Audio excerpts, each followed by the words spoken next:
Good afternoon. Thank you so much for joining us.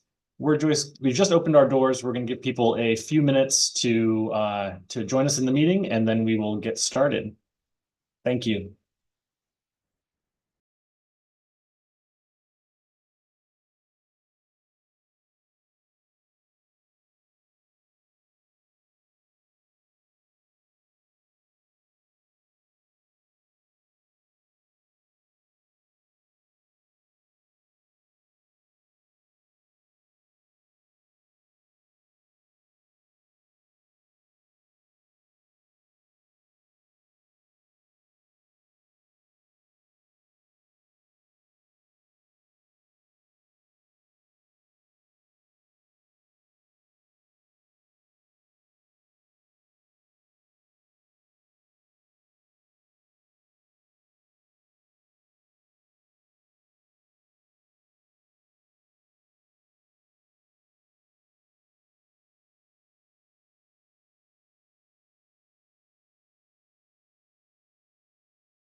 Once again, thank you so much for joining us.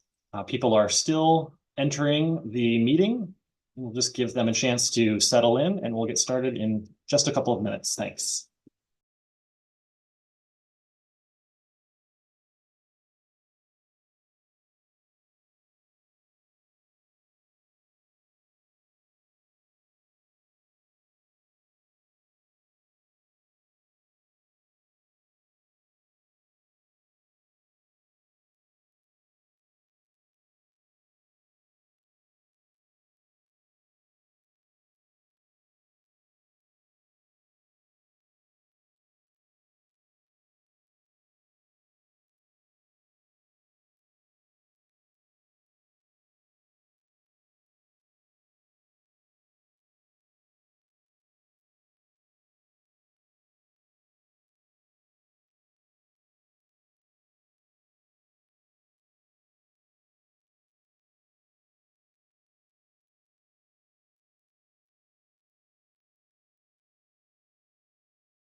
Okay, we'll go ahead and kick things off.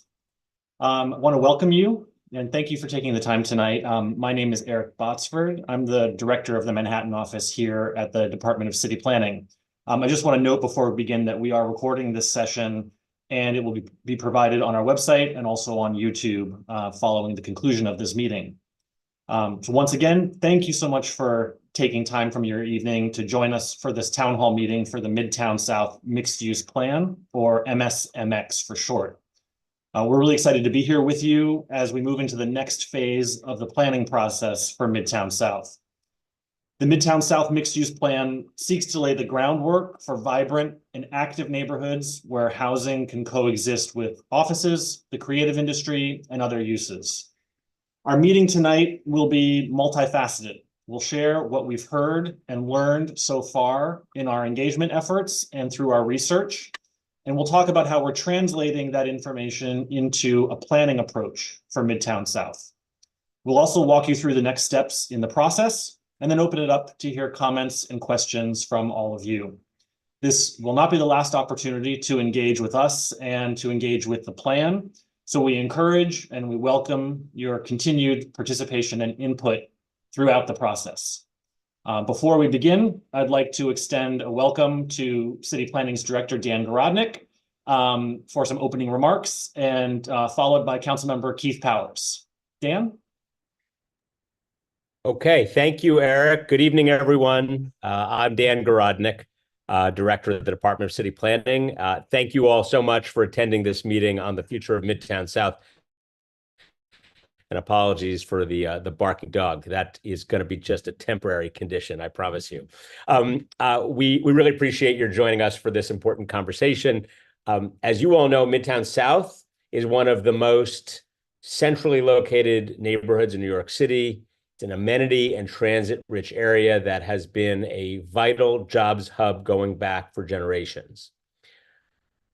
And yet, despite these advantages, Midtown South also faces the challenges of changing work patterns, including companies switching to hybrid or remote work formats, office and retail vacancies, and a lack of uses and services that are essential for a 24/7 community. And on top of those challenges, our own outdated zoning rules generally do not even permit housing in Midtown South, which limits opportunities for New Yorkers to live close to their jobs. Believe it or not, if you wanted to build housing in most of this community, right in Midtown Manhattan today, you simply could not. It's time that we change that. And the Midtown South Mixed Use Plan is the vehicle to get us there. This initiative is focused on creating a 24/7 mixed-use community where New Yorkers have access to new housing, including permanently income-restricted housing, a great mix of jobs, improved infrastructure, and an excellent quality of life. With these goals in mind, we can ensure the long-term success of this neighborhood. Over the last 6 months, New Yorkers from all walks of life have shared their ideas, their priorities, their questions as we were thinking about the future of this neighborhood. We had community meetings, stakeholder roundtables, one-on-one conversations, and we provided online tools like an interactive map and survey. What we heard and learned has informed our planning approach for Midtown South. As you're going to see tonight, we have tailored our drafts to allow for the creation of housing in this centrally located, transit-accessible neighborhood, while keeping its important job-generating commercial and manufacturing uses intact. In this way, the Midtown South Plan complements our citywide City of Yes for Housing opportunity proposal that will allow us to build a little more housing in every neighborhood of New York City. We look forward to going through our planning approach and next steps with you tonight. There are going to be, as Eric just mentioned, there's going to be lots more opportunities into the future to get involved in this one as well.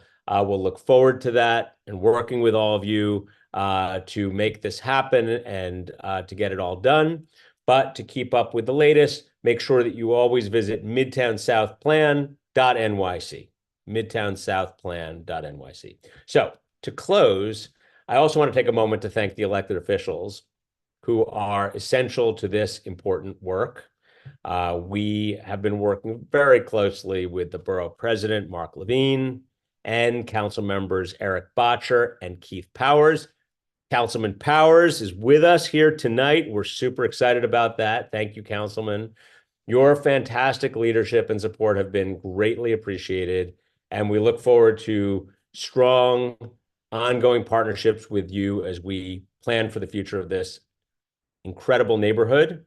I also want to shout out the brilliant and dedicated Department of City Planning staff for their work in moving this process forward. All those meetings, all those one-on-ones, all those stakeholder engagements, that is all done by this great team at the Department of City Planning. We really appreciate you and all of your work. Councilman Powers, thank you, thank you. We love working with you. We appreciate your presence here tonight. And I'm really, really happy to turn the microphone over to you. Councilman Keith Powers. Thank you. Thank you. Nice to see you and nice to see everyone on here. Thank you for letting me have a minute or two here just to say a few words at the top. I'm also, I have to admit, the chair of the Irish Caucus. This is a very big, I'm running out to an event after this, so this is a busy night for me. Sorry if I have to depart on you, but wanted to say hello. I'm Councilmember Keith Powers, one of the representatives for this area that we're looking at here in Midtown South alongside Councilmember Botcher. Want to thank everyone for taking a little time out of your evening to participate. Well, I think we all think is an important conversation about the future of Manhattan, the future of your neighborhood, the future of New York City. We're talking a lot these days, and it's, I think, pretty abundantly clear that we are in a very, very dire housing situation here in the city. We are in crisis mode when it comes to need to address the housing situation here in the city.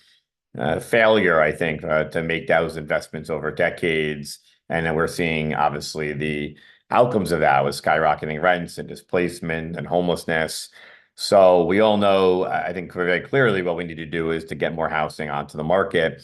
And we have looked at this area and other areas and seen some very antiquated rules that have been standing in the way of doing that. And that's why we're obviously here tonight. I want to recognize all the folks at City Planning who have been great partners while we've been doing this. I want to also recognize folks from the Government District Alliance who have been great partners in helping bring this forward. And of course, my fellow elected officials. I just want to, before we start tonight, just say that, as a council member representing this area, I am very committed to making sure that we're using every tool that we can to make sure we're building and accessing housing. And this area I am really particularly focused on as an area where there's a lot of opportunity here. The process, I think, will be explained to you guys tonight, but it's definitely once a generation opportunity in my eyes to address this crisis and to really make Manhattan even more accessible to people from all over. And we're looking at a lot of different options right now in the city and state how to do that, but certainly right here in the city, we have an opportunity to do that in a neighborhood, and we have the political will, I hope, to forge forward with this. I certainly am adding my support to that. I just want to thank the whole team at the City Planning, to Danielle, Eric, Asga, Abigail, to, of course, Dan Garodnick and team for doing hours, probably days of process ahead of today to make sure we get to the best possible outcome here, and looking forward to continue to work with folks who are on this call and stakeholders to get us there. So thank you guys for doing this tonight. And we have a long way to go still, a lot of process ahead of us, but I think most importantly is really understanding what that looks like, what the plan looks like, and certainly hopefully being able to all get to a place where we can add our support to this. So thanks so much. Thank you very much, Dan and Councilmember Powers. We're so happy to have had you here with us tonight, and Councilmember Powers, really appreciate your partnership throughout this process. So with that, let's go ahead and get started. I'll now hand it over to my colleagues on the DCP team to walk us through tonight's program, starting with Aska. Thanks, Eric. Hi, everyone. My name is Aska Mohayedin, planner at the Department of City Planning. To start, I'd like to briefly explain the meeting format today. In the next hour and a half, the MSMX team, supported by many colleagues that are working in the background, will be sharing a preliminary planning approach from Midtown South. To foster a robust public dialogue, our goal is to go through a presentation in the first 30 minutes and so, and dedicate the rest of the time listening to your comments and questions. At any time during the event, you can submit your questions in writing by using the Zoom Q&A feature. My colleagues will be monitoring these questions throughout the event. After the presentation, you may raise your hand if you wish to speak or ask questions live. To be inclusive and respect different preferences and comfort levels, we will be alternating between written questions and spoken questions. Additionally, for anyone who cannot stay until the end, a recording of this meeting will be posted to the Department of City Planning's YouTube page and on the MSMX website at midtownsouthplan.nyc. So our goal tonight is to share how our engagement and research has informed the MSMX planning approach so far, the public review process that's coming up, and how you can stay connected and participate.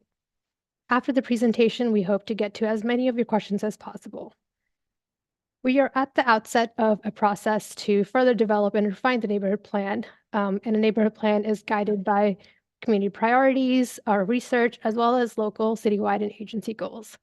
It covers a number of topics, and the final plan will include a zoning proposal, as well as strategies and investments outside of zoning. At this stage, we are focused on developing a zoning proposal and other potential land use actions that are necessary to put the plan in motion. We hope tonight's session is a continuation of a robust public dialogue and a productive start to the next phase of planning for the future of Midtown South. We'd like to quickly introduce you to the MSMX team, then share our project overview and main goals. The project's core team is in DCP's Manhattan office, comprised of planners and urban designers. We're also joined by zoning, land use, GIS, and community engagement experts across the agency who contribute to the neighborhood plan. I will give a broad overview of the plan in the next few slides. The total plan area spans about 42 blocks across 4 separate areas in Midtown South, which you can see outlined on the image here. The area is generally bounded by 40th Street to the north, 5th Avenue to the east, 23rd Street to the south, and 8th Avenue to the west. So you might be wondering why we are developing this plan and why now. As Dan mentioned in his opening remarks, we have seen since the COVID-19 pandemic has really reshaped the way many New Yorkers work, commute, and shop. And in turn, these trends have impacted the commercial office market with hybrid work options resulting in decreased demand for office space. However, despite these recent trends, New York City has seen tremendous job growth over the last 20 years, while housing production has not kept pace with the city's growing population. The little housing growth that we've seen, particularly affordable housing, has been concentrated in relatively few neighborhoods. And then you look at areas like Midtown South, where even though they're centrally located and have an excellent transit access, housing is not permitted because of half-century-old zoning rules.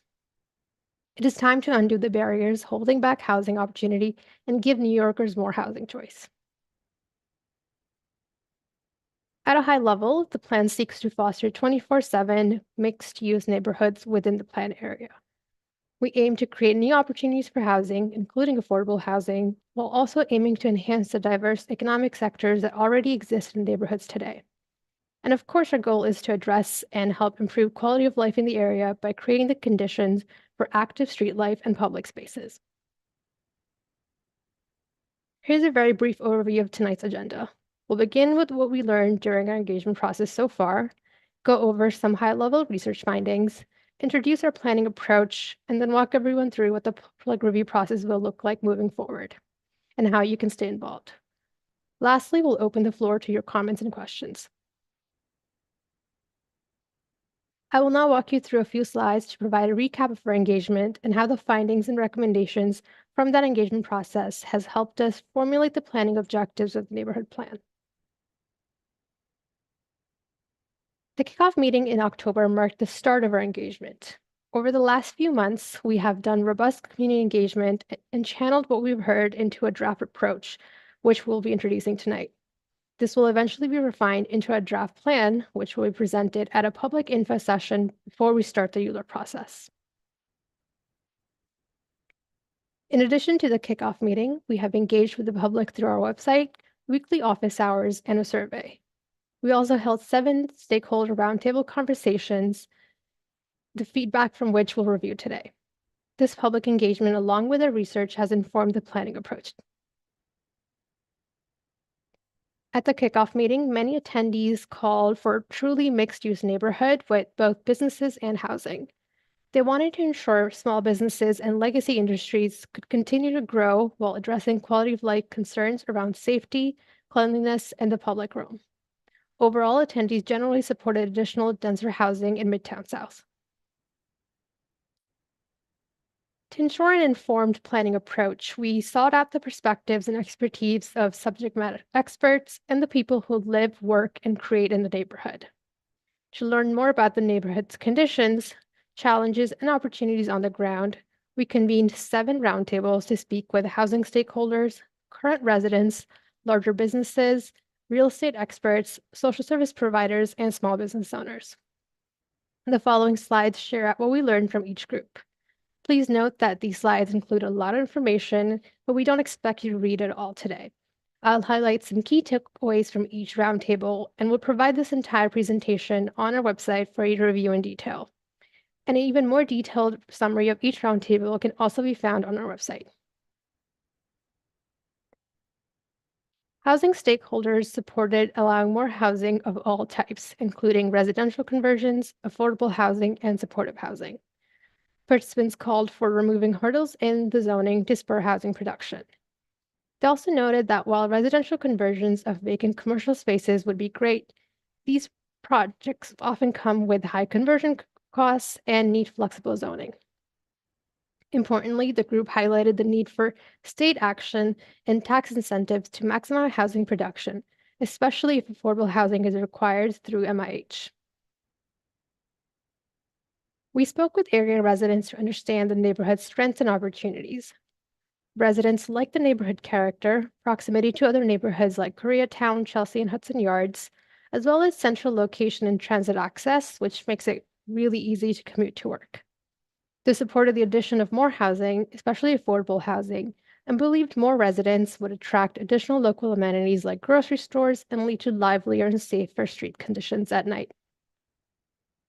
The residents also highlighted some neighborhood needs to improve quality of life, such as public road improvements to address pedestrian safety and traffic congestion, more passive and active green spaces, and services to address homelessness and illegal narcotics activity on the street. Similar to other roundtables, there was broad support for housing, especially affordable housing. Business owners were excited by the prospect of live-work spaces and the addition of local amenities that would accompany more residents. Stakeholders also emphasized that garment businesses are integral to the fashion and costume industries in the garment district, and any zoning changes should acknowledge these industries. The need for continued allowance of floral and other wholesale businesses was also noted. Some believe that a concentration of social services, particularly in the northern plan area, contributed to unsafe street conditions and called for a more discretionary process for siting these facilities in the neighborhood, as well as increased transparency and accountability of their operation. In addition to addressing illegal street activity, investment in the public realm was noted as a priority. Participants unanimously supported more housing construction and conversions with maximum zoning flexibility.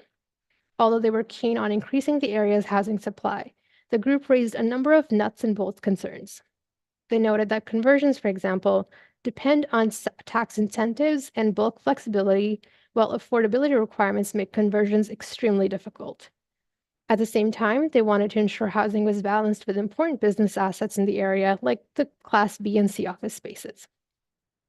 Similar to the resident and business stakeholders, the group said the area's quality of life and public realm needed holistic improvements that included the plan area and the spaces in between to attract and retain businesses and residents. There were also concerns about a perceived concentration of social services in the area.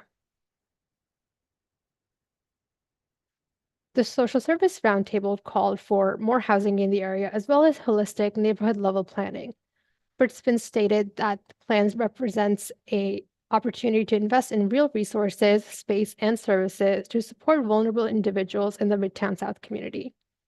They recognized the increased homelessness and substance abuse on the streets, but emphasized that social services locate close to clients, not the other way around.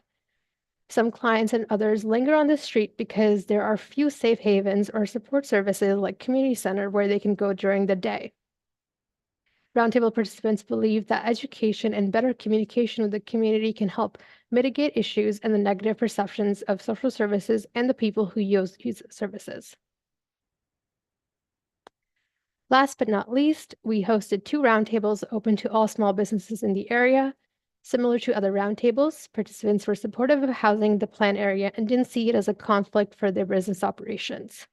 However, business owners in the fashion and wholesale industries did highlight their difficulty in finding suitable and affordable commercial space in the garment district. They talked about the importance of proximity within the fashion ecosystem among designers, makers, suppliers, and talent, and to related industries in Midtown like film, TV, and theater. Among other things, businesses also noted the need for public realm improvements and additional social services to address the homelessness and illegal substance abuse. Overall, the group called for a mixed-use neighborhood with a balance between housing and existing businesses.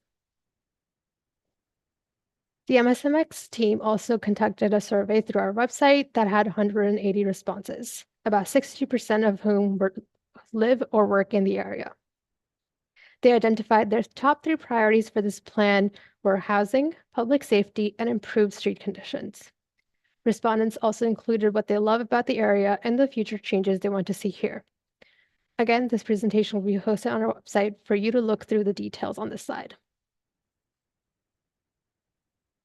In addition to our engagement efforts, we have also produced an interactive map on our website that's powered by individual contributions. The map allows people to add experiences, community assets, opportunities, and ideas to provide an on-the-ground, public-generated narrative of the plan area. This map is still up on our website at midtownsouthplan.nyc, and we encourage you all to add to it as well. So all of these conversations and public feedback has been integral in our shaping of our understanding of the community's priorities for Midtown South. These priorities can be summarized under 6 main topics. The first is to increase the opportunity for housing, including affordable housing through zoning changes and state and city tax incentives. Second is to balance housing with legacy and growing businesses like fashion, wholesale, and tech, among others. Third is to encourage development in line with the existing neighborhood context through bulk controls and conversions of existing buildings. Another community priority is to encourage more local retail and services to enable livelier, cleaner, and safer streets. The community also emphasized a need for a comprehensive and improved public realm for a better connected Midtown South. And last, but certainly not least, improved public safety is a big community priority. I'm now going to hand the mic to Andy to talk briefly about our key takeaways from our research and how our analysis had informed our planning approach. Thanks, Oscar. So, not exactly groundbreaking research, but I think it does bear repeating that the plan area is located in what's arguably the most transit-dense part of the entire country. Here you have access to 15 subway lines, PATH, Long Island Railroad, New Jersey Transit, Amtrak, and of course, commuter buses at Port Authority. And so the sheer number of transit options have already made Midtown South a really desirable place to work, but its accessibility also makes it an ideal place to live and also highlights the need to consider the public realm in the planning process, paying close attention to both the pedestrian experience and access to those transit nodes. So because of its history as a commercial district and the restrictive zoning that currently prohibits housing in most places, there are relatively few homes in the plan area, only about 2,300 compared to around 74,000 within a 10-minute walk.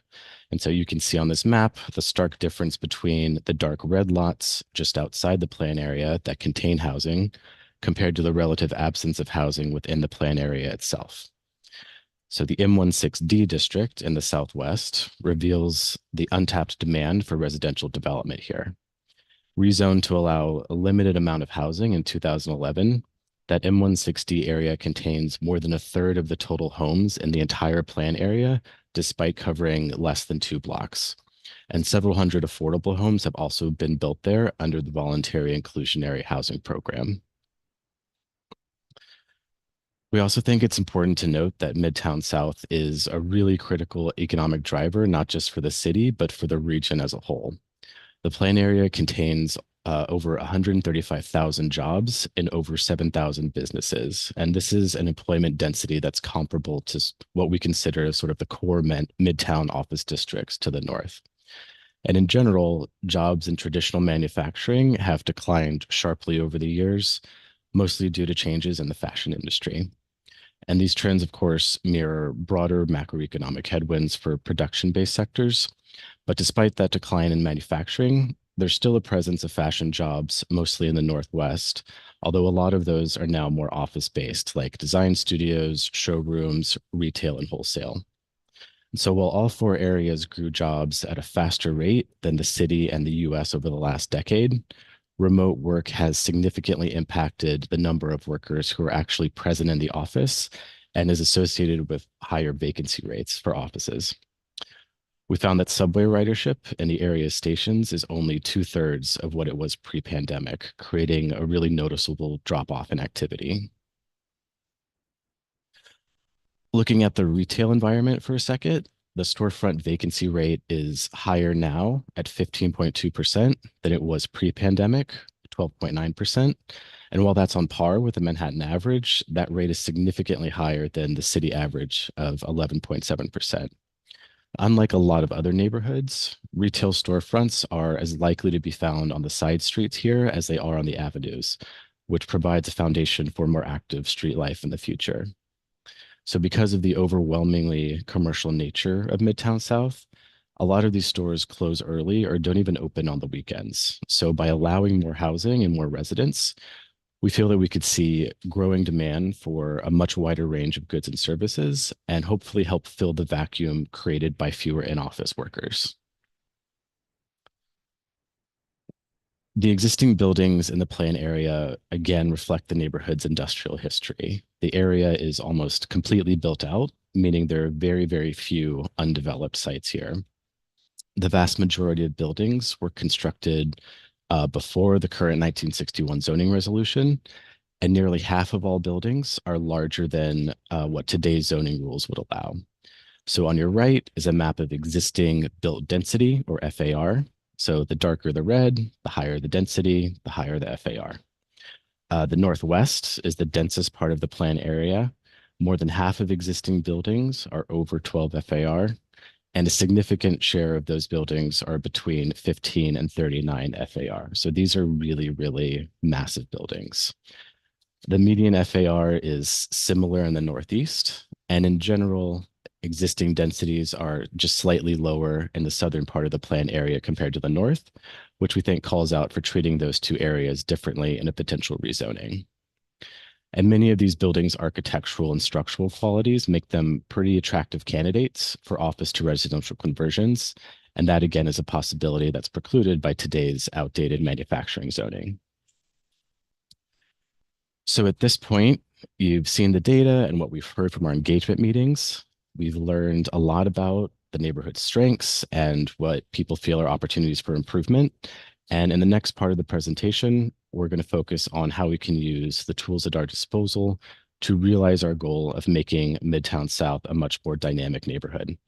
So the planning approach we've developed is intended to be a roadmap for the next several months, just guiding what our priorities will be as we continue to flesh out a zoning proposal and interventions outside of zoning.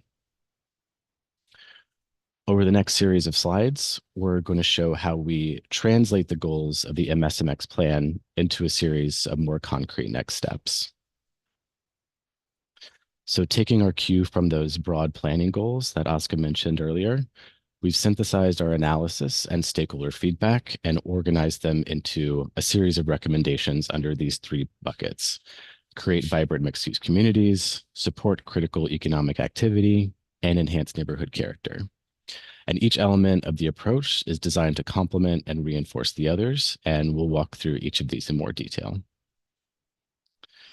So the first leg of the stool is supporting vibrant mixed-use communities, and these neighborhoods are already pretty lively part of the city during the day, but the key to supporting that vibrancy after business hours is, we think, by introducing more residents and diversifying the economy. Our recommendations include establishing mixed-use zoning districts that allow a broad range of uses, including housing, which again is not allowed today in most areas of the neighborhood. We propose allowing housing at the highest density currently permitted by state law, 12 FAR, across all portions of the plan area. And this would allow for housing both in new construction and in conversions of existing buildings. And at the same time, it's important to mention that the city is advocating forcefully for the state to remove that 12 FAR cap so that we could create even more housing. In the M16D area within the Southwest, as I noted earlier, there are zoning rules that do allow some housing, but there are restrictions on where it could be built. And for that area, we're proposing to remove those restrictions. For the areas where we're proposing housing for the very first time, 20 to 30% of units would need to be set aside as permanently income restricted through the MIH program. And finally, the MSMX plan is complemented by citywide initiatives like City of Yes for Housing Opportunity that Eric mentioned, which would enable most commercial buildings to take advantage of more flexible conversion rules that currently only apply to just a few areas of the city. So recognizing that Midtown South is home to tens of thousands of jobs, the second leg of the stool is intended to reinforce the neighborhood as a regional employment hub. And we could accomplish that by allowing for higher commercial densities in the northern areas that reflect the existing buildings both within the plan area and in the surrounding zoning districts. And with the mapping of mixed-use districts, we can continue to allow commercial, wholesale, and light manufacturing uses like offices, garment design and production, and restaurants and shops. And again, the MSMX plan is complemented by City of Yes for economic opportunity, which allows for flexible live-work arrangements, allows different uses to intermingle in the same building, and would make it easier for businesses to locate and expand. The final leg of the planning approach focuses on enhancing neighborhood character. When we asked what they liked about the neighborhood, a lot of people in the community expressed a really strong affinity for the neighborhood's loft architecture, particularly in the northern areas. Our approach recommends establishing urban design controls that ensure that new buildings reflect the existing character of the neighborhood and create a more inviting streetscape. Second, by simply allowing for more homes and residents, we're going to encourage an expanded range of retail offerings and neighborhood amenities, which in turn, we hope will contribute to a more active street life after work hours. And lastly, we heard loud and clear from the community about concerns related to quality of life and the need to make the neighborhood feel welcoming and safe for everyone. So over the next several months, we're going to continue to explore potential improvements to the public realm and resources to support the vulnerable populations in the area. While zoning can go a long way toward making an area livable, we'll also be working with our partner agencies to explore non-zoning approaches to improve quality of life. So now, informed by many months of community input and research, we've developed a high-level preliminary zoning approach that we think goes a long way towards achieving many of the plan's recommendations. I want to stress that the preliminary zoning approach you're looking at is a draft. It establishes the scope of what the environmental review is required to analyze, but can be refined over the next several months based on additional public input. So our preliminary zoning approach proposes replacing the existing M16 and M16D manufacturing districts and mapping high-density mixed-use districts. In the north, where existing built densities inside the study area are often a lot higher than what's allowed under today's zoning, we propose mapping an M19A district, which would allow a base FAR of 15 for non-residential uses, paired with an R10 district, which allows residential uses up to 12 FAR with inclusionary housing. In the south, consistent with the built and allowed densities in and around the planned area, we're proposing to map an M18A R10 district, which allows up to 12 FAR for all uses. And these new M1A districts were created as part of City of Yes for economic opportunity. And if approved by City Council, this would be the first time these districts would be mapped. So while state law prevents us from allowing residential uses higher than 12, we here at the city are really pushing for changes at the state level that'll allow us to add even more housing and for tax incentives to make things like residential conversions even more likely. So based on our preliminary analysis, we estimate that over the next 10 years, this rezoning could result in almost 4,000 new homes, including up to about 1,100 permanently income restricted units. Of course, if the state acted to lift that 12 FAR cap and adopted new tax incentives, we could see even more housing. So like I said earlier, we want to ensure that all types of businesses, legacy manufacturing, wholesalers, floral shops, and emerging sectors like tech can continue to call Midtown South home. And so these proposed paired districts allow really the broadest possible range of light manufacturing, commercial, residential, and community facility uses. And finally, our zoning approach also seeks to establish bulk controls that reflect the neighborhood's loft buildings. And exact regulations like minimum and maximum base heights are going to continue to be refined over the next few months based on additional input. So now I'm going to pass it over to Ezra to talk about what the next steps are in the environmental review and the ULURP process. Great. Thanks, Andy. Hello, everyone. My name's Ezra Moser, and we're going to touch on the public review process moving forward. So the arrow icon here shows that we're coming out of the community engagement process that Azka recapped for us earlier, and now we're beginning to develop a neighborhood plan based on what we learned. As Chair Gorodnik said earlier, there are a lot of upcoming opportunities to both learn about the plan and add your voice to the process, including another public meeting focused on environmental review that is happening next month. I'm going to provide a brief overview of the environmental and land use processes. So I'll explain each of the components on the graphic to help you understand key points for public input. We hope that by highlighting these processes, you feel more equipped to understand when and how you can participate. The important thing to note here, and as we've shown in the timeline graphic, is that the proposal is being developed and refined throughout this entire process and has not yet been finalized.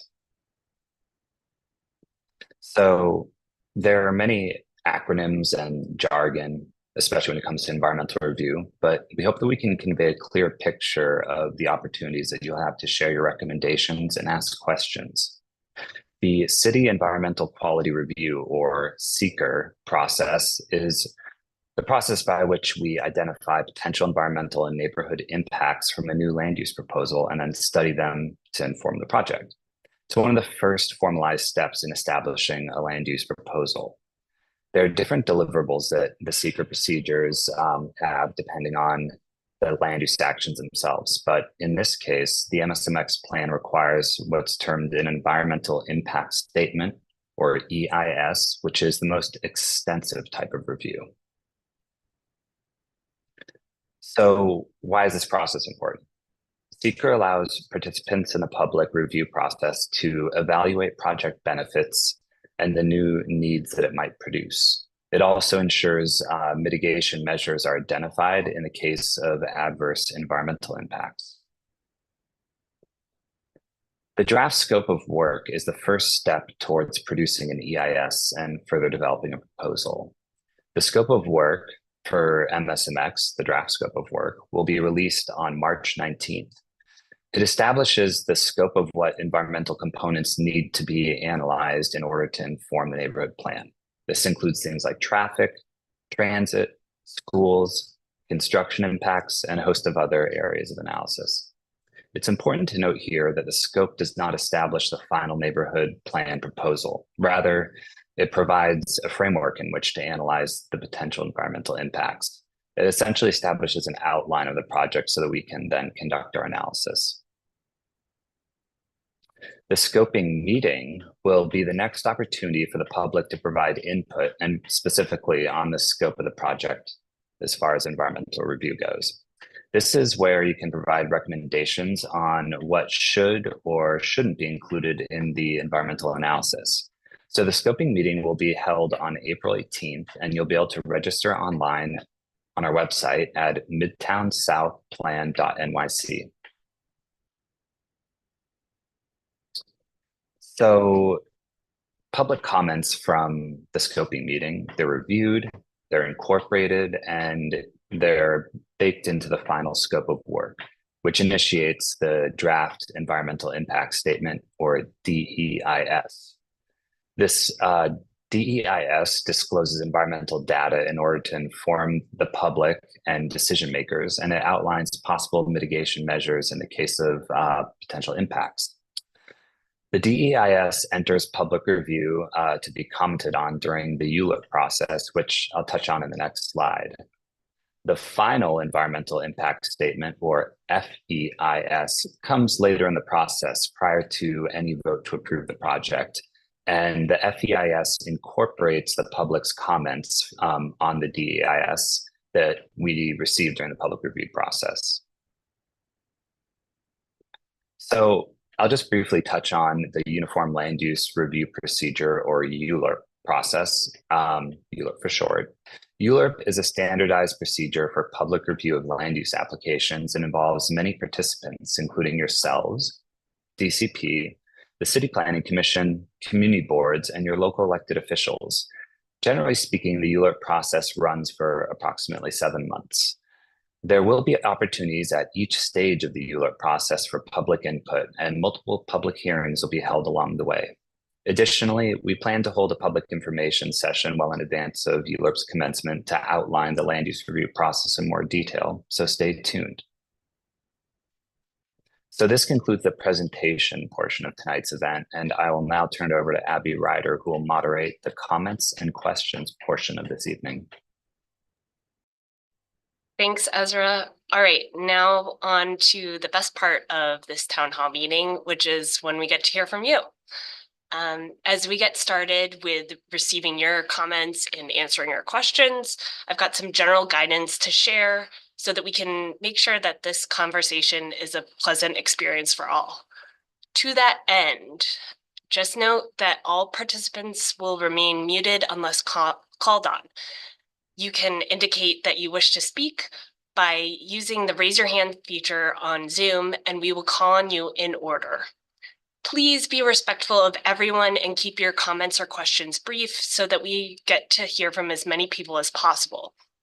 While we don't have a formal timer for comments and questions, please note that if you are speaking for a long period of time, I may gently interrupt you and ask you to wrap up.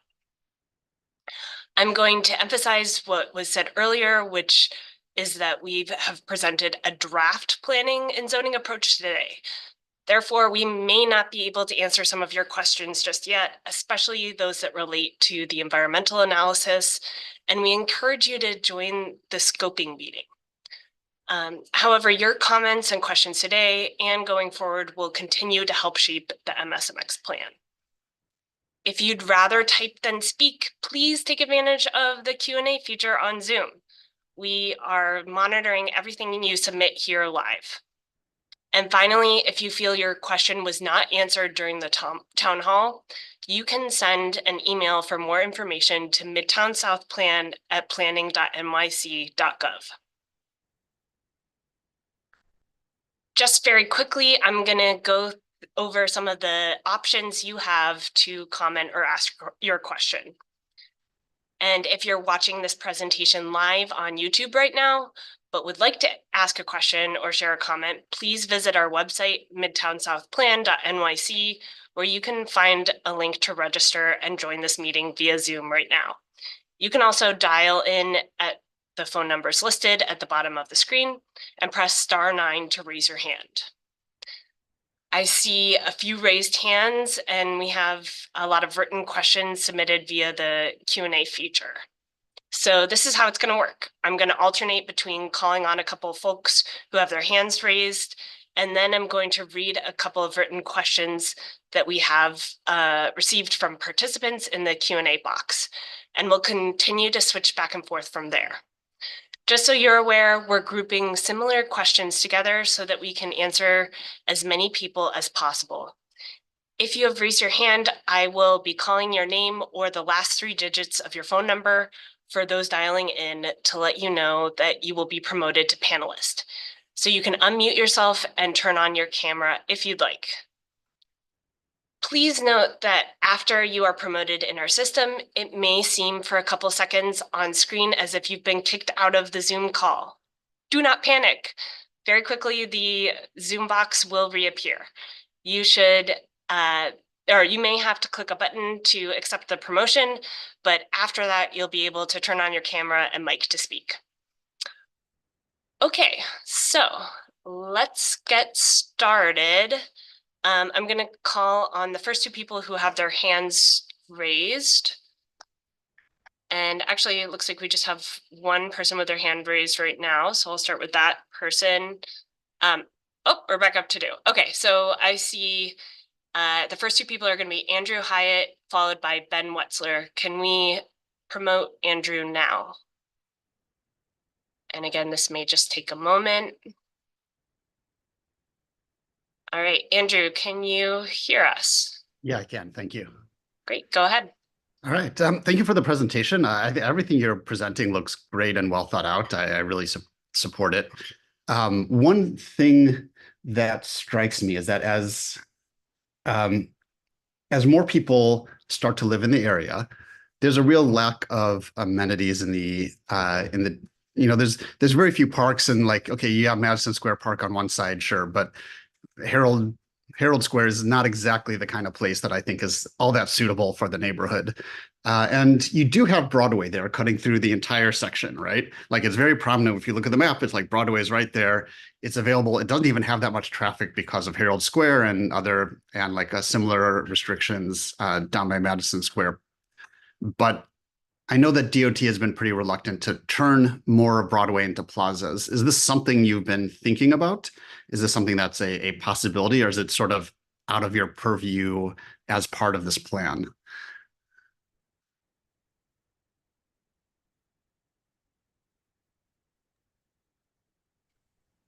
Can comment on that briefly.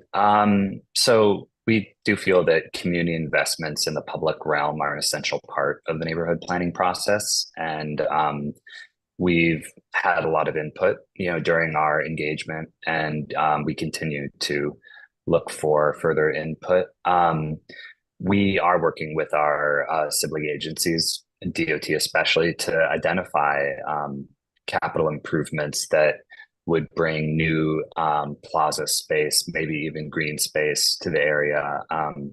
And we generally have a strategy of working with our sibling agencies to try to secure capital commitments, or at the very least build synergy between initiatives that they may already have and maybe other agencies are working on together. So we're trying to stitch together everybody's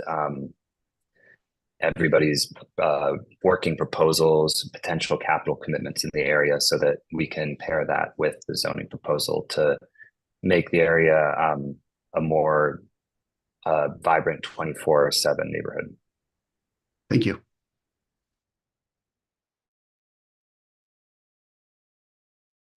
Great. Thank you, Andrew. Next, we have Ben Wetzler. Can we promote Ben now?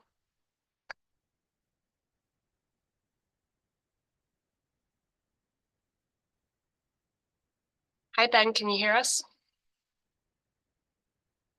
Yes, I can hear you. Can you hear me? Yes, we can. Go ahead. Hi. Thank you very much for the presentation. I thought it was great, and I'm particularly happy to see that you've done such a thorough job balancing the need for new housing, which I'm very excited about. I'm glad that you're really taking that you're making an effort to maximize this handful of sites that we have right in Midtown Manhattan for new residential development, while balancing it with the need to retain the kind of unique businesses that we see in the garment district. I was wondering, you mentioned that the office conversion piece was dependent on had a built-in assumption that there would be tax relief coming from the state. And I'm wondering, is that true of the non-office conversion development as well? And then also on the office conversion side, how is the assumption that the new apartments in the converted office buildings will kind of be more like typical apartments, or are there going to have to be changes to the kind of unique changes to the building code just to accommodate those the office conversion units? So 2 questions. Thank you, Ben, for those questions. Starting with the first one, as we said in the presentation, the city is really pushing to advocate for changes that are necessary at the state level to really be able to maximize the amount of housing that can be created here. We can do some things at the city level through zoning, such as actually allowing housing in the zoning where right now it is prohibited.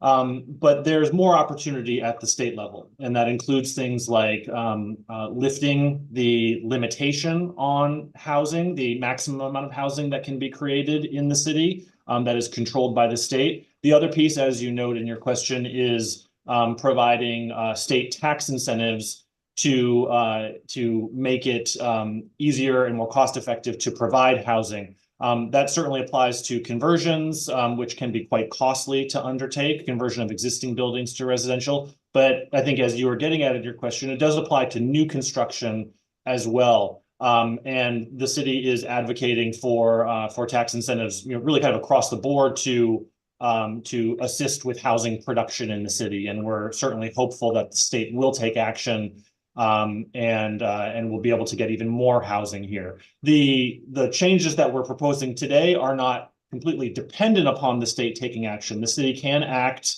unilaterally to change the zoning here and to allow housing to be constructed. And that is what we're moving forward with now. But we certainly, are looking for the state to act here also. The second part of your question about the actual physical changes that are necessary to convert an office building or a non-residential building to residential use. There are aspects of this which zoning can address. And there are other things that just property owners can do and to make those kinds of conversions possible, to allow light and air into new residential units, new homes in these buildings. And we've seen those kinds of things in other residential conversions in the city, and that can include things like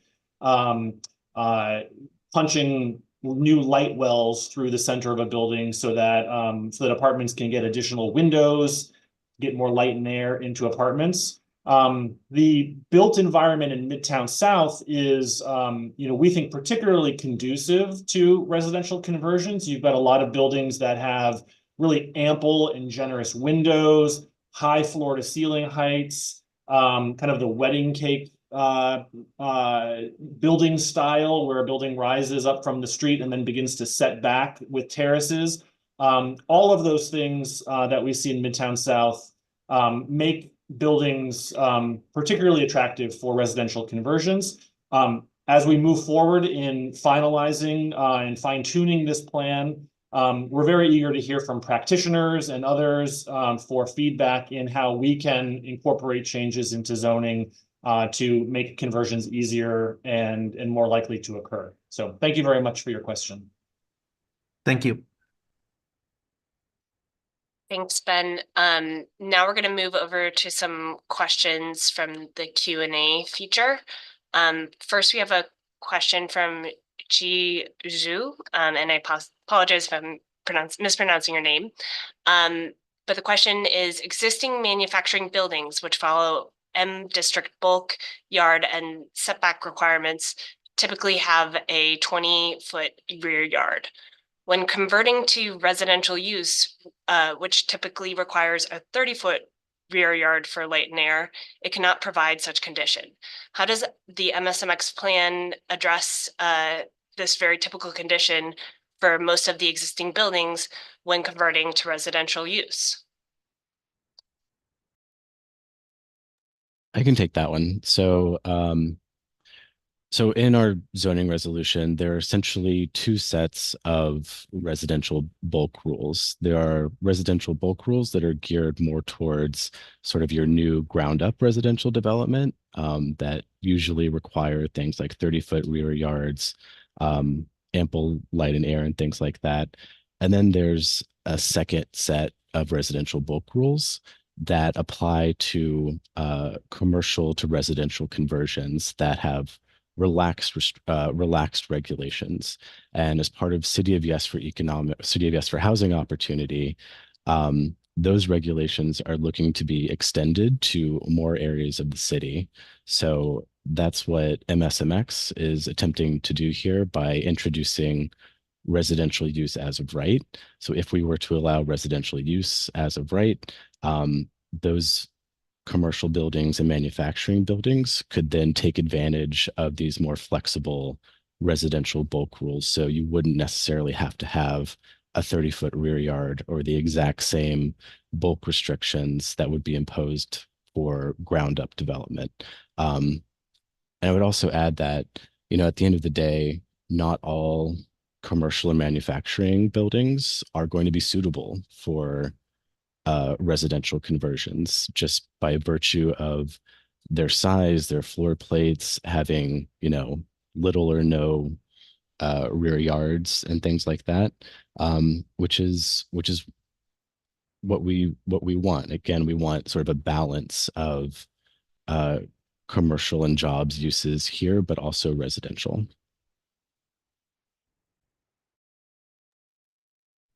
Thanks, Andy. The next question we have is from Chris Lapunzina, who asks, the proposed zoning for the Northwest District noted a minimum of 15 FAR for commercial use. Will there be opportunities for bonuses to increase the FAR? If so, what is being considered? So the short answer is yes. Those FARs that we showed on the screen earlier for commercial uses are, so for residential, 12 is the maximum. We can't go higher than that in new construction. But for commercial, there are a number of bonus mechanisms that are out there that we're considering for MSMX. So for example, there's the transit bonus that developers could take advantage of if they include significant improvements to the subway system, for example. There are other potential plaza bonuses that may or may not be applicable here. So we're really looking at a menu of possible options, possible bonus mechanisms to include. We haven't settled on what that menu of options will look like, but that'll be finalized over the next several months as we hear more input. Great. Thanks again for those questions, and thanks to Andy for answering. Let's go now back to our list of folks who have their hands raised. The next two people I see are John Mudd and Stephen Straub. So can we promote John now? Hi, John, can you hear us?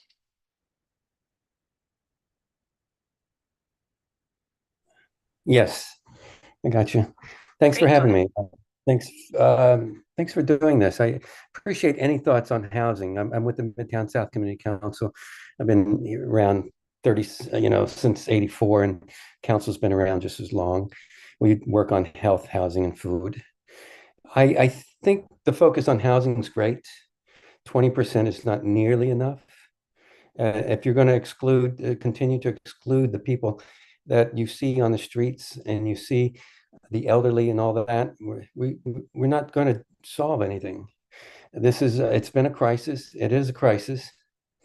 And we got to really kind of think bolder than just, and if you're dealing in a capitalist system, what happened in 2008 was Bloomberg did the rezoning. I think you probably know about this. And so when you got a developer looking at, do I do 12th floor residential or do I do a higher commercial? They're always going for the commercial. We had a blossoming hotel, just stamped out housing. This place used to have it's never been a great deal of housing, but it stamped out whatever little housing we had. A lot of tenement buildings, a lot of small businesses. I've seen it. I've lived here. And I haven't moved. I've lived in the same apartment. You got landlords trying to push people out. So you've got people cost burden. So quality of life is going to be better when you take care of this problem, when you allow people to flourish, when you allow people to not be so cost burdened. And that's where the focus should be on. And in a capitalist system, you're not without, giving some real incentives, not the old incentives, because they didn't work. They took advantage of this 421A. So I think it's admirable that we got to focus on housing, but there's a lot of people that lived here for years on the ground. You got to think from the ground up. And I mean this in all goodwill, and I'm happy to talk further with you about it. I'm happy to bring people around. We've just had a forum on health, housing, and saving public housing and development. So I'm happy to get in conversations with you guys, really, and have you talk to us in the council. I really do think the focus is good, but I'm afraid you're going to leave it to a system that doesn't work for the people, and you can't have them involved. Thoughts on that?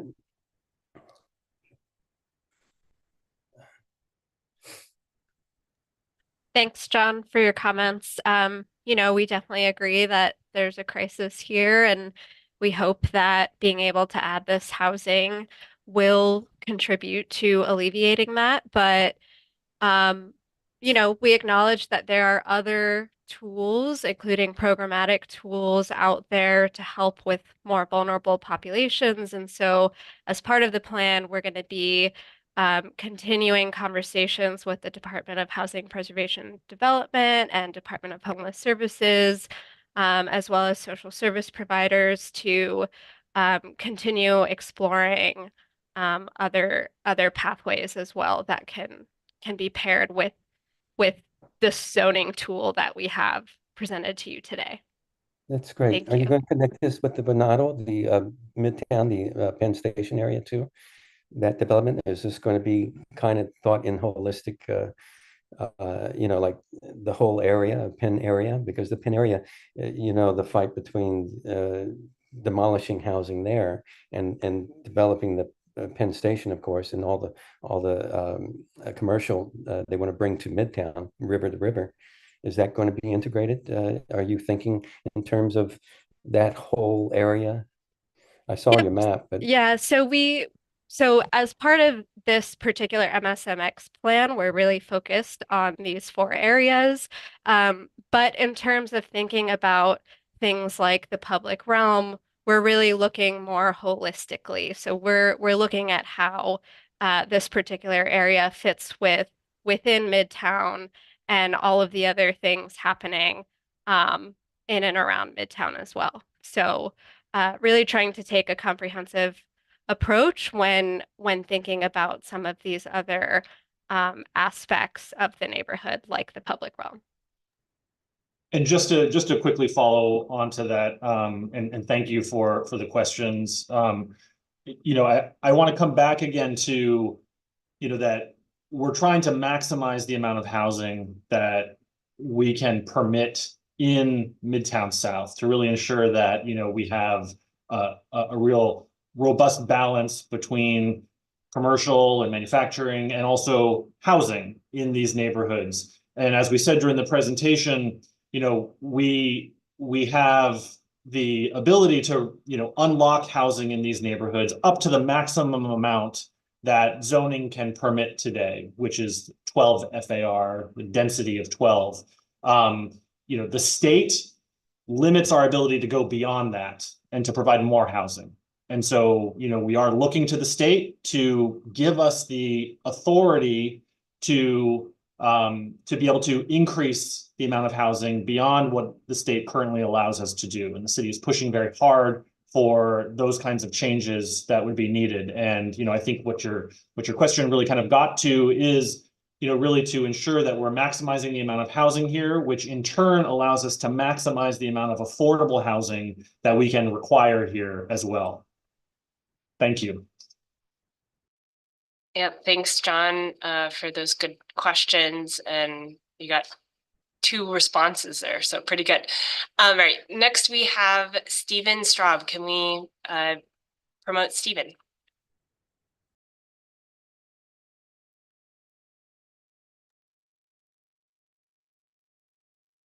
And this can take a minute for someone to come over. Stephen, can you hear us? Sorry, I was muted. Yes. Great, go ahead. 2 questions. Good presentation. Number one, I saw the timelines, milestones. I didn't hear anything about a schedule, estimated schedule. Did I miss it, or is that still to be determined? And I have one more question after. Okay, thank you, Stephen. So right now we are in the development of the proposal phase. And so this doesn't have a formal timeline attached to it, a mandated timeline attached to it. The next milestone, as was discussed in the presentation, is the release of our first environmental document, the draft scope of work, which is coming on March 18th, and then followed by the public scoping meeting on April 18th. You typically have about 6 months or so between that particular milestone and when a proposal is ready to enter the formal public review process. So, we are anticipating that, before the end of this year, this plan will be finalized, and, of course, we'll return to share the final plan at that time, and then it will enter the public review process, sometime by the end of this year. And then, as Ezra talked about in the presentation, it's about a 7-month process, public review process, before a plan is then eventually reviewed by the City Planning Commission and the City Council for ultimate approval. So, we're looking at, in 2025 for this plan to reach the end of the process. Okay. Last question. Local Law 97. How does it apply? Did you just the trade-offs? There's some give and take with conversion Has that been discussed? Is that being looked at? That is, unless somebody else on the call from the DCP team has that information, that is a question that we can take back and get back to you on. I don't know the specific answer related to conversions offhand for you.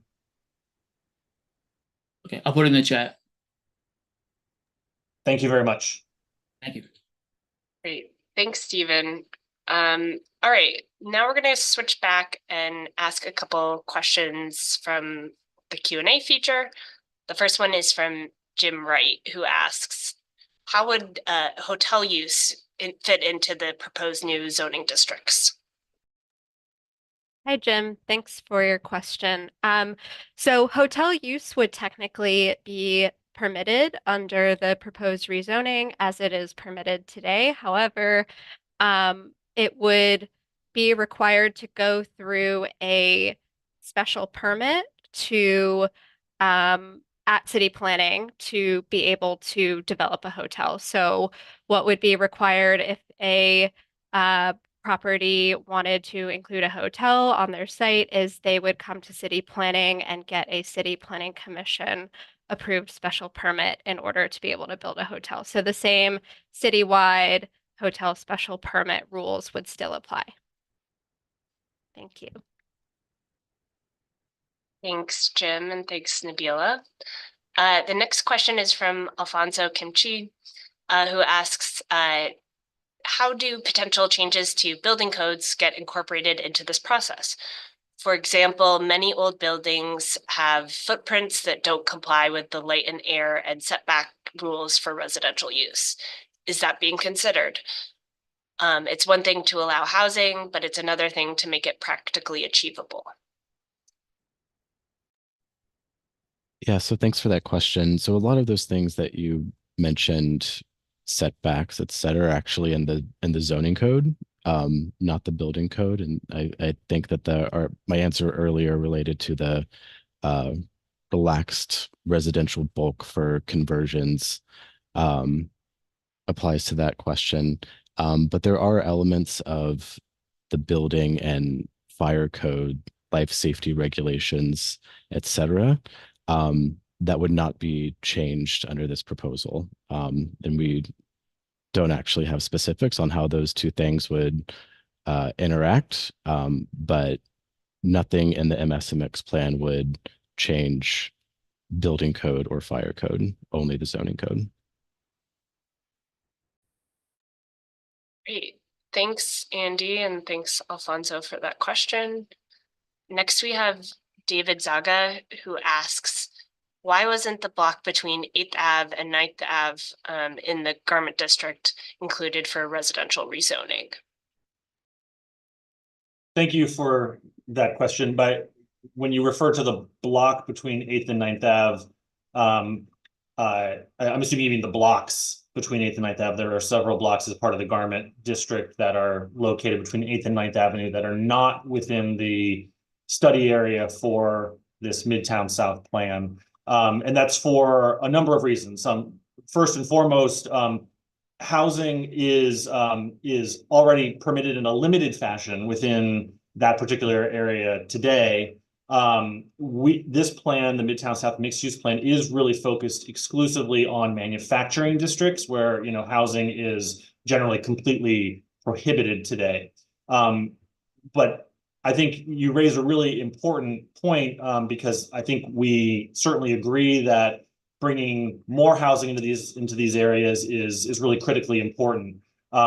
The separate but certainly complementary effort, citywide effort related to called citywide, City of Yes for Housing Opportunity proposes to eliminate the restrictions on housing that exist in that area that you're referring to between 8th and 9th Avenue. It's called the C64M zoning district.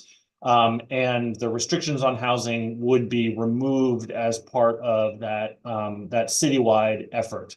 So again, it's not part of this particular plan, but it certainly is complementary to our plan here and really achieves many of the same goals in in getting more housing in Midtown South. Great. Thanks, Eric, and thanks, David, for your question. I'm going to switch back to our raised hands. The next two raised hands I see are Paulo Ribeiro, followed by Jim Wright. So can we promote Paulo, please?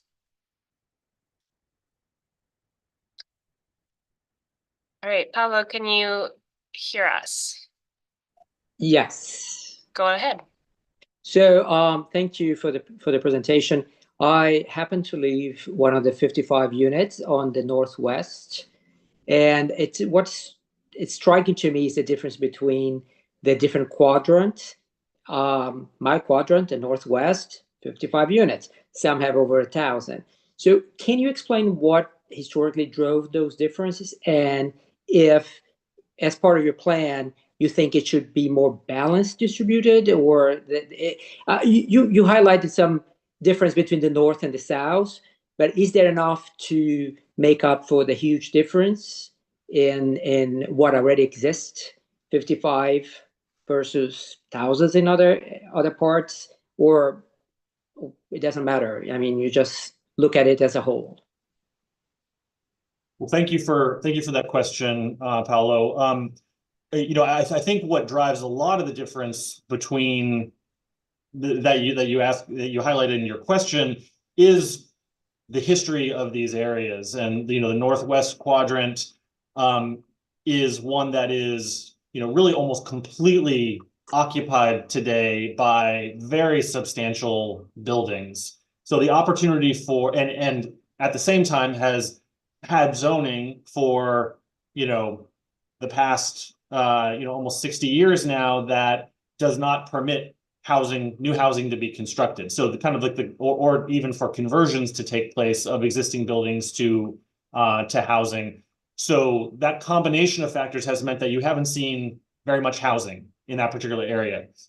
The southern areas are distinct in that in the southwest quadrant, for example, there was a zoning change that was undertaken to allow some housing to be created, and you've seen, you know, 1,000 residential homes be constructed there since then.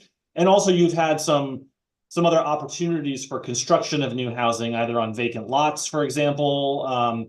And so I think that really is what drives that difference. Now, how we are kind of translating that into an approach, we are, you know, first and foremost taking zoning districts today that prohibit housing and changing them into districts that allow housing. And, you know, that unlocks the opportunity both in the northern areas that are really built out and in the southern areas for both conversions to take place of existing buildings and also for new construction on sites that, you know, are most likely to, you know, where that can happen. And again, that tends to be, you know, sites that are vacant today, or parking lots today. And so, you know, we're not treating the north and the south exactly the same as you saw in the presentation, but, you know, we are taking the same approach to really maximize the housing that's permitted there in the same way for all four of those quadrants. Thank you. If I may, a quick second question is, you guys highlighted when you talk about traffic congestion, the pedestrian safety, which is clearly a very important goal, but living in that area and understanding what the congestion pricing is trying to do, which is reduce air pollution, and if I may add, noise pollution in that area. I think that's another important goal that was not, I don't know, in the environmental process, if pollution, be it air, light, noise, are factors that should be considered. They're independent from the impact of housing. It's just the situation now is so dire that what can be done to improve it in order to improve the quality of life for would-be future residents there. Thank you. Thank you very much for that question as well. So, you know, as we've talked about, what's coming immediately following this meeting over the next month or so is the the kickoff of the formal environmental review process, where the scope of the environmental review is going to be defined, and for the environmental impact statement. And that environmental impact statement looks at a whole host of many potential impact categories. So looking at the proposal that we're putting forward, and then determining how the proposal either does or does not affect those environmental categories. And so there are things that are analyzed like traffic, for example, construction-related impacts, shadows, all these kinds of things are analyzed as part of the environmental review and will be in the environmental impact statement. It's an extremely thorough and robust analysis that's done. And what we really encourage is the next step in this process, the scoping meeting that will be taking place on April 18th. It's a public meeting. Really, the purpose of that meeting is for the public to be able to come and to communicate the things that are important to them to be analyzed in that environmental review. And that's the entire purpose of that meeting. So really encourage you and anyone else on this call to join us on April 18th and to provide those comments. And those are then factored into the environmental review process. Thank you.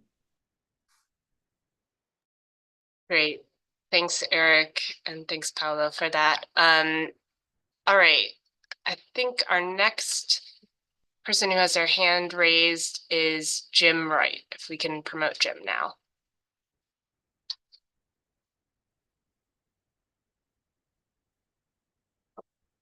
Hi, Jim. Can you hear us? Yeah. All right, go ahead. Hi. Yeah, I just wanted to echo the other comments about really appreciating this outreach you're going through. I think DCP is really improved communicating before the formal processes start and being more transparent about how you're developing the process. So it's great. Keep it up. So my question, I'm following up on the question I had in the chat about hotels. And just for reference, I live in the southeast district out of the 4 quadrants. So there's been a lot of hotels that have developed, I think, in all of these districts, all the quadrants. And the characteristics of the hotels that have been developed, new buildings ground up, are a setback of 20 feet, I think, maybe 30 feet. In some cases, there's been driveways that go into the entrance of the hotel under a canopy. I would just say those kind of bulk and setback requirements are really not in contextual to what the neighborhood's like. So as you're developing your bulk and setback requirements, I think you might want to consider more of a lot line kind of approach, so that the hotel developments fit in better. And the other thing I would notice, there's a new hotel that recently was completed on Broadway at 29th Street, the Ritz-Carlton.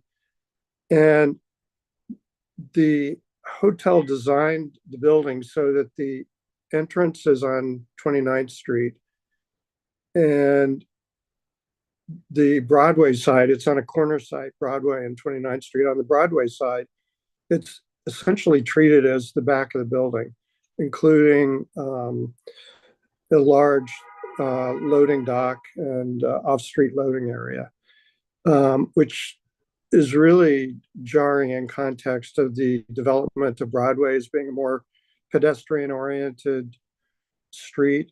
So I don't think there's really a lot of new development sites that on corners that might fit into that category, but I think you should really look very closely at what restrictions you might put on the entrance and loading areas on a corner site, particularly at a hotel. So I just offer that as a comment on a recent development here. And then beyond that, I haven't had a chance to absorb the density of these new zone districts designations in relation to the current built FAR. But I would encourage trying to come up with some sort of a rough correspondence with the current context, so we don't have really, really tall new buildings popping up in areas that would be again out of context.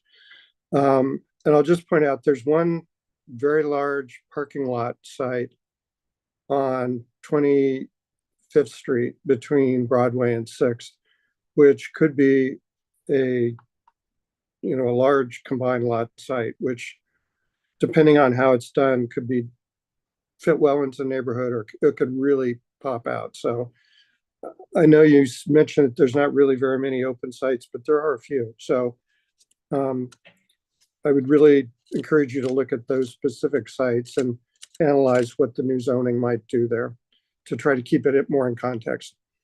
Thank you.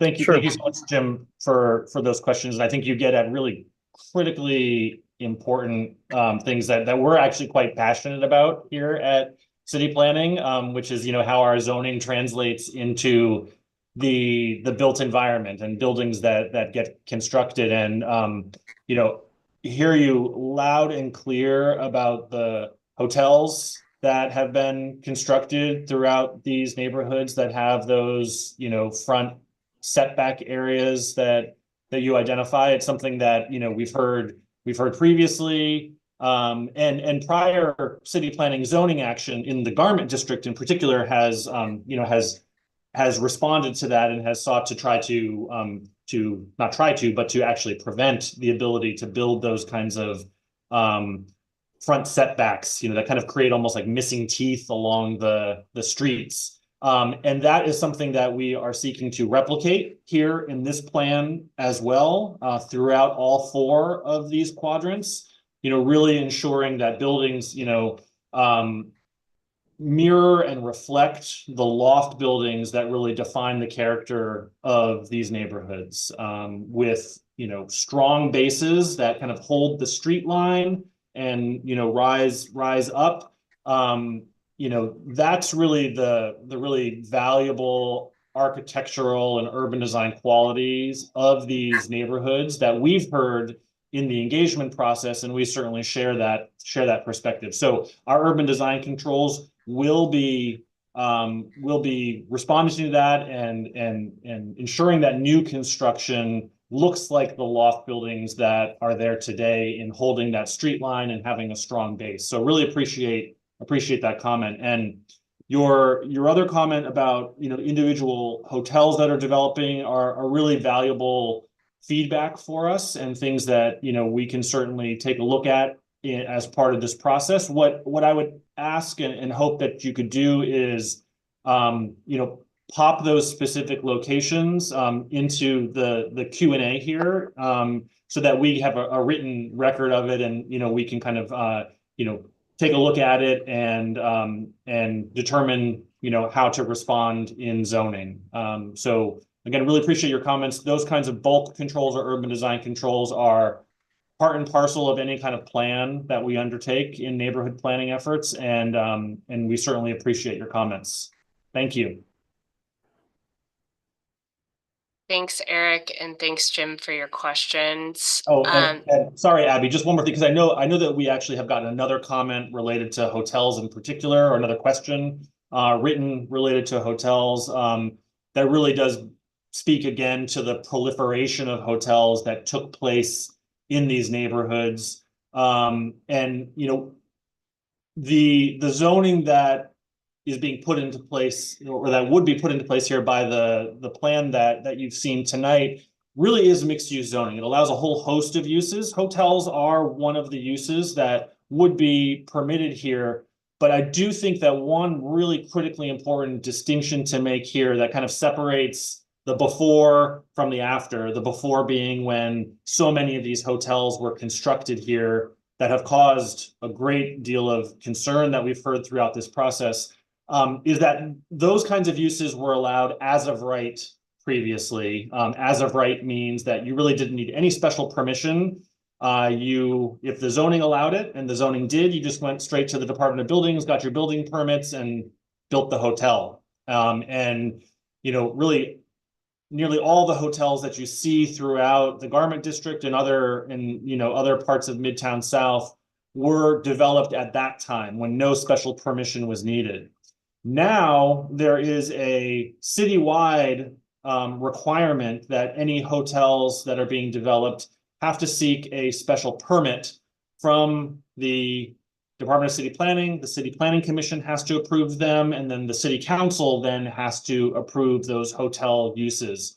And as part of that review process, there is a public review component to it, that goes to the local community board, to the borough president. There are public hearings where the public can provide comment, and the City Planning Commission has to make specific findings about the appropriateness of that hotel use in that particular location. So a very, very different environment exists today than existed previously when many of these hotels were constructed. And I think as a result of that, you have not seen the same kind of hotel construction taking place now as you did previously. So I hope that answers the other question that was written in the chat as well. Thank you. Yeah, that was great. Thank you, Eric. All right, so we've actually gone through everyone who's raised their hand for a first time on sort of the raise your hand feature. So at this time, I'm going to switch over to Q&A for our written questions, and we'll go through a bunch of those. If you haven't raised your hand yet and you would like to come on mic and or on camera and ask a question, please feel free to. But for now, we're going to start with our written Q&A. All right, so the next question I see is from Saleh Sabri, who asks, can you talk a little bit about what types of public spaces and green spaces are being considered to accommodate the increased residential presence? There are very few trees in the area, and having trees would go a long way to increasing the feel to be more residential. Thank you for the question. It's a really great one and something that we've heard a lot about through our engagement process. I think unanimously public realm and streetscape improvements are a community priority. And this question sort of falls into the bucket of what are the non-zoning tools that will be part of this neighborhood plan. And so I don't have a particular answer for you now, but I will say that we will be continuing conversations with the Department of Transportation to talk about what are some opportunities here in this neighborhood to incorporate into the plan. And so would love to hear continued feedback and input on what people would like to see happen here. Thank you. Thanks, Nabila. The next question is from David Schrader, who asks, the residential development in Southwest M160 district, which includes affordable units, have been new construction. How does I think DCP aim to influence conversion, keeping character and height versus incentivizing new construction? The FAR change will avoid any new super tall luxe slivers like on 262 Fifth Ave. Thank you for that question. And we're really looking as part of this plan to get as much housing as we can in these neighborhoods. And I think as we've emphasized over and over again, pushing the state to get even more if we can here. But getting the housing and allowing the housing is just one piece of the puzzle. And I think as we answered in the prior question, the way in which these buildings look and what the zoning requires for the design of these buildings, the what we call the massing of these buildings, is also really critically important. And we want to ensure that, again, we have buildings that are, not set back from the street like many of the hotels are not, but instead come to the street line and feel more like the loft buildings that are in the neighborhoods today. But I want to emphasize that conversions are absolutely part of this plan.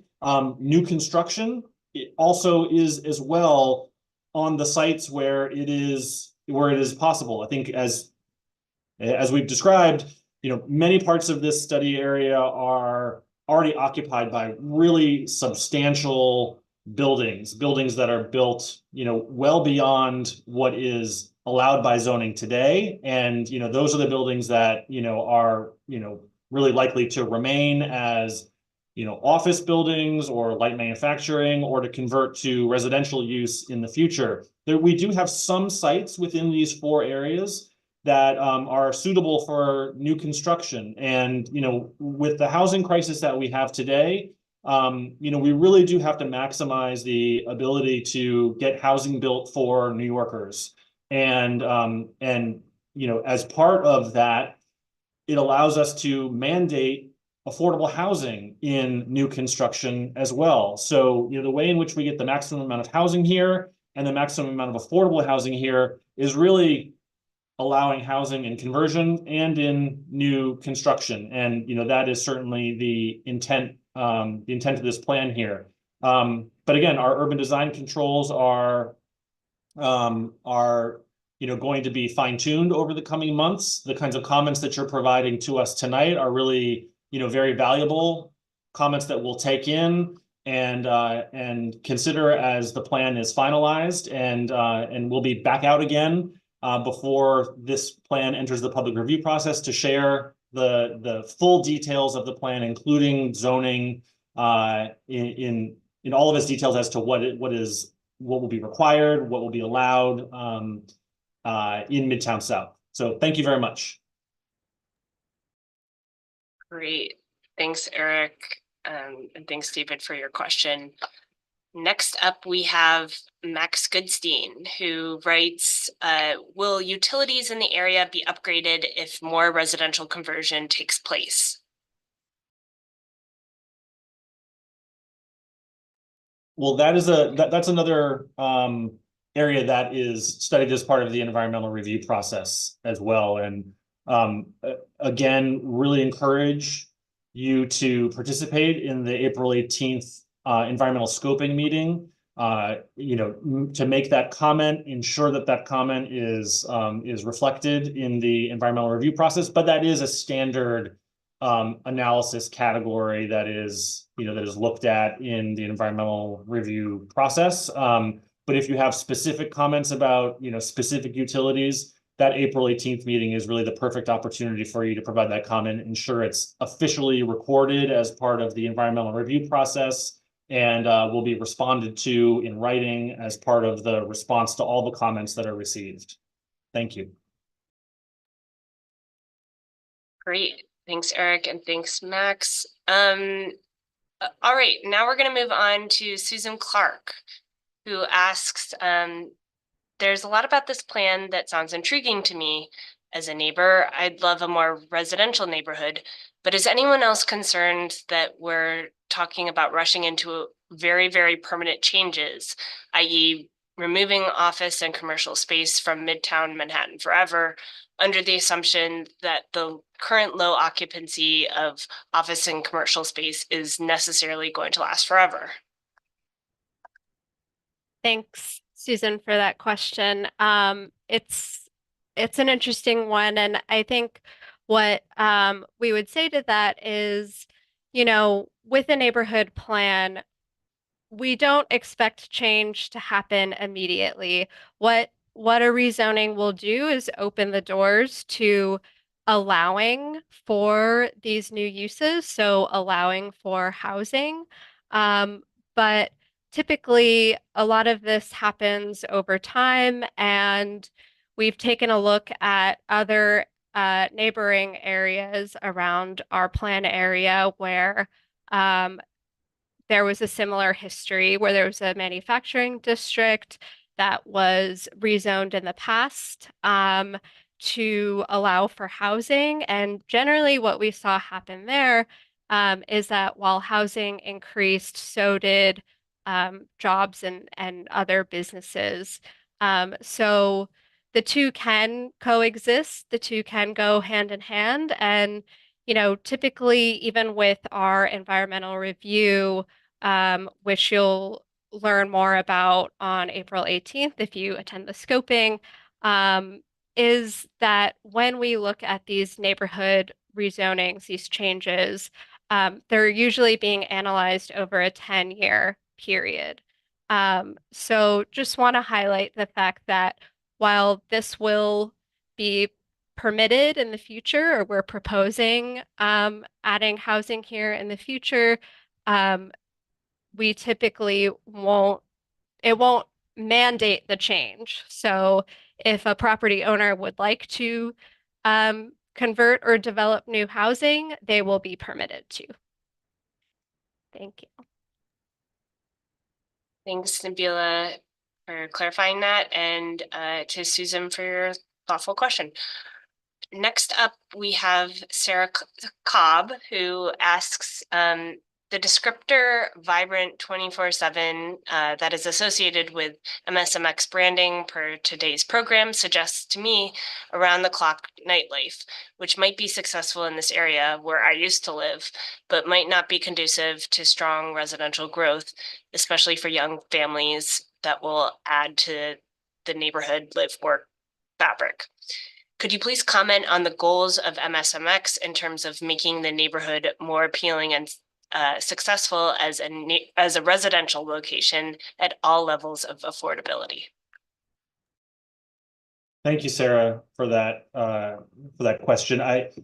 To clarify, the goal of creating 24/7 neighborhoods in Midtown South does really come out of the what we've heard and what we've learned during the engagement process thus far, and what we've heard from local residents that live in the area, and also from local business owners and those who work in local businesses, which is really primarily that, you know, the neighborhood is already quite vibrant and quite active, but that changes in quite a marked way at the end of the workday. And we've heard a desire to really ensure that it doesn't just end then, but there are shops, there are restaurants that people can continue to visit, you know, in the evenings as well. But 24/7 really speaks primarily to the introduction of housing here and the creation of mixed-use neighborhoods, and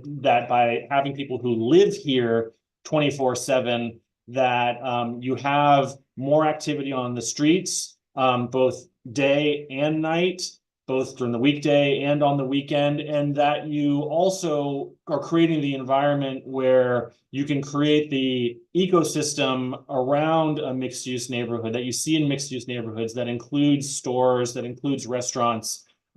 That's really what we mean when we say 24/7, but certainly appreciate the comment that that, you know, it might be construed to mean around the clock nightlife. That's not the goal of the plan, but really about, you know, creating around the clock vibrancy and activity in these neighborhoods. And, you know, the second part of your question about making the neighborhood an appealing one, a successful one at all levels of affordability. Again, we really think that comes through the introduction of housing into these neighborhoods, allowing us to institute the mandatory inclusionary housing program in Midtown South for the first time, which is the city's primary tool to requiring affordable housing as part of all new residential use in the neighborhood, be it conversions of existing buildings to residential use or new construction. And the mandatory inclusionary housing program generally requires between 25 and 30% of that new housing to be permanently affordable. Thank you. Thanks, Eric.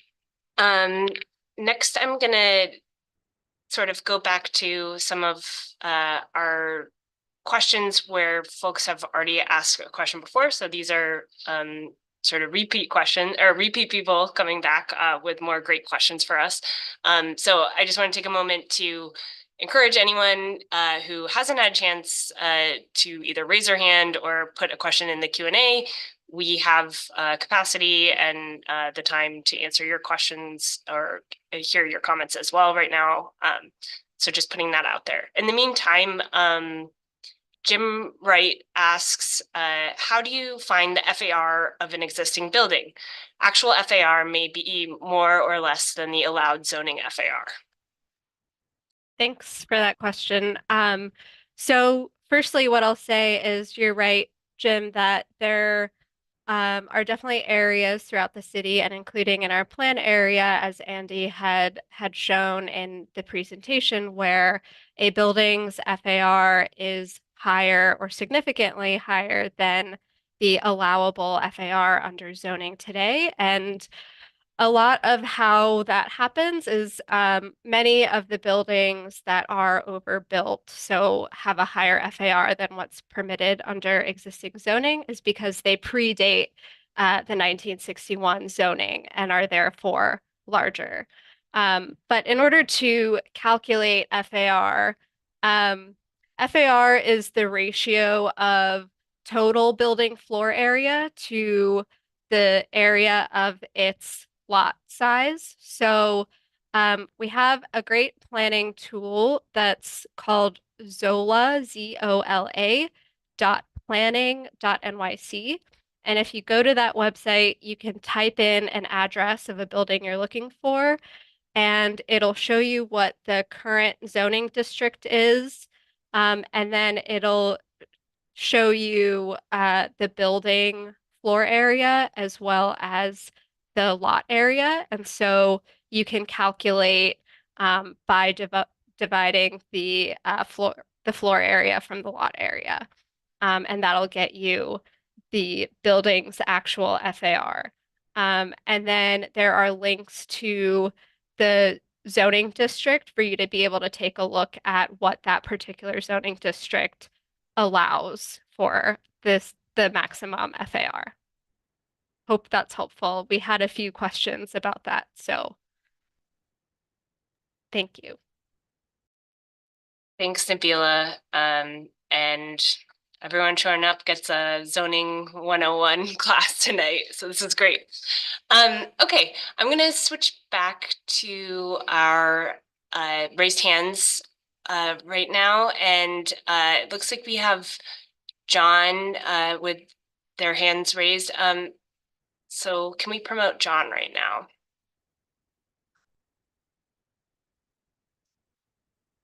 All right, John, can you hear us? Yes, I Great. can. And I just want to note we're getting close to time at the end of our program, so if you can keep your comment or question brief, that'd be great. Sure. Your affordability, there's lots of definitions around affordability.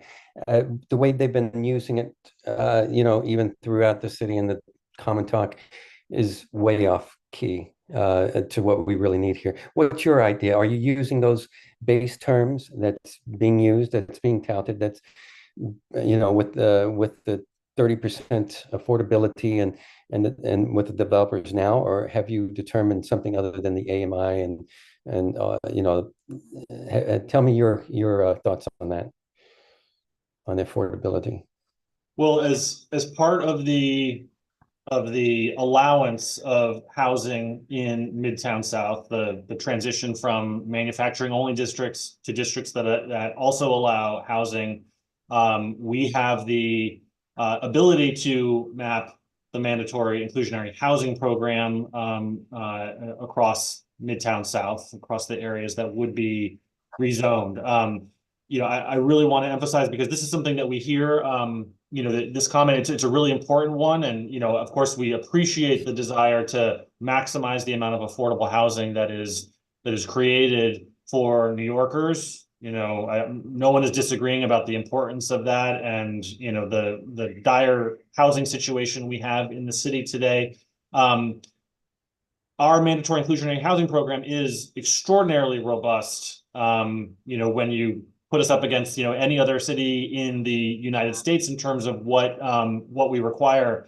But it is something that we, from a legal perspective, must apply in an identical fashion across areas that are rezoned across the city. It's not a program that can be customized for specific areas. It is really critically important that we, that we both implement it where we are permitted to and where we're required to when we allow a substantial amount of new housing in an area. But it's also really important that we do it in the same way in different areas to maintain what I was asking, Eric.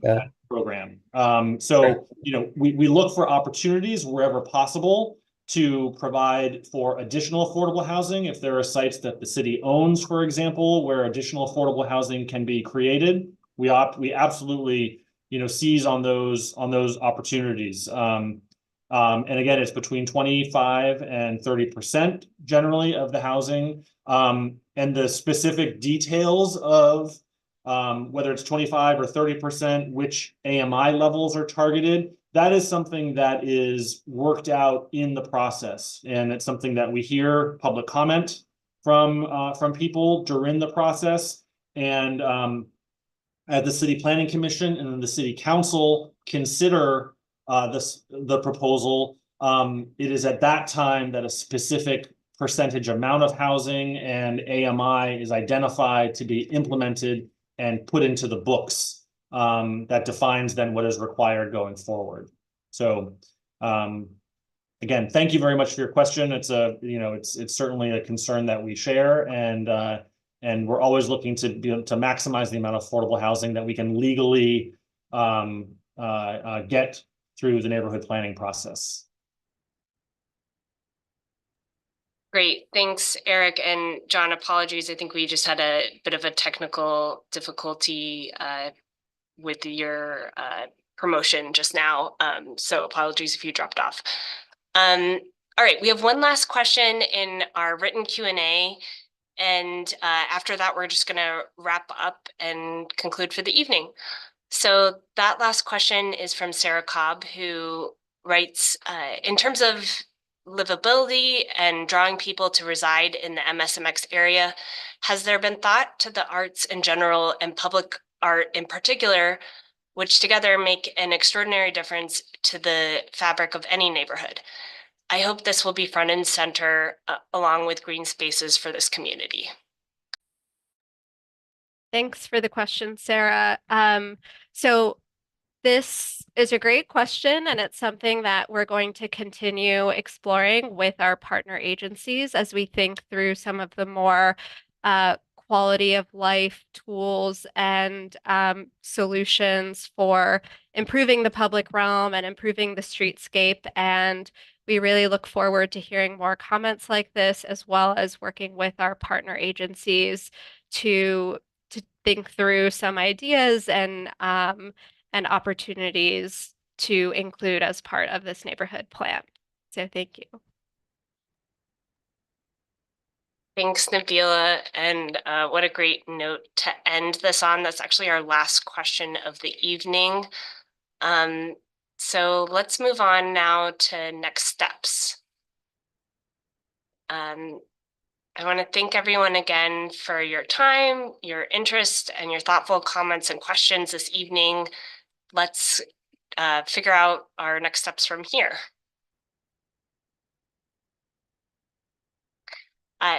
So how to stay involved?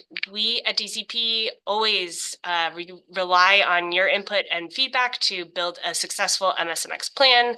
There are several ways to stay involved, all of which can be found once again on the MSMX website. You're gonna get sick of us saying this, but we encourage you to visit our website at www.midtownsouthplan.nyc, and there you can add your voice to the interactive map. You can read through all of our engagement summaries, which go into a lot more detail than what you heard tonight, and you can access and share this presentation. I also have a few important dates for the MSMX plan that are coming up soon. The draft scope of work, or DSOW, will be released on March 19th. Again, there will be a link on our website to access that information once it's live. And the environmental scoping meeting is scheduled for April 18th. We highly encourage you to subscribe on our website for updates on this process. That's the best way to stay informed on all things MSMX. And as always, you can email us at midtownsouthplan@planning.nyc.gov with any more questions or comments. And that concludes our program for tonight's town hall. On behalf of the entire MSMX team, thank you again to everyone for joining us this evening, and we're looking forward to your continued involvement in the planning process for the MSMX plan. Have a good night. Thank you very much. Thank you all.